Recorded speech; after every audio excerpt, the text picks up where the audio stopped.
రాజన్న సిరిసిల్ల జిల్లా వేములవాడలో బిఆర్ అంబేద్కర్ జయంతి వేడుకలు ఘనంగా నిర్వహించారు.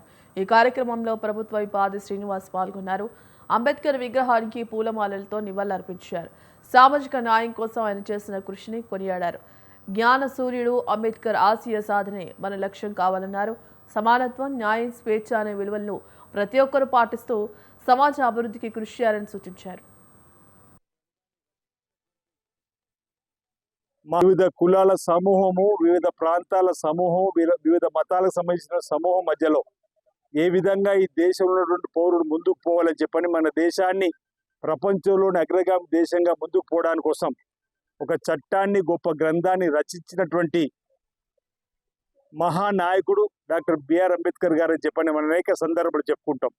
అంబేద్కర్ గారి అడుగుజాడల్లో మనమంతా నడవాలని ఓటు అనే ఆయుధాన్ని ఇచ్చి ప్రతి ఒక్కరు కూడా తమకు నచ్చినటువంటి నాయకుడిని ఎంపిక చేసుకునే విధంగా ఈ ప్రజాస్వామ్య దేశంలో ఓవైపు సంక్షేమం, మరోవైపు అభివృద్ధిని నడిపించేటువంటి ప్రభుత్వం తీసుకొచ్చేటువంటి శక్తిని ఈరోజు ప్రతి ఒక్క పౌరుడికి అందించినటువంటి మహానేత డాక్టర్ బిఆర్ అంబేద్కర్ గారు. వివిధ కులాల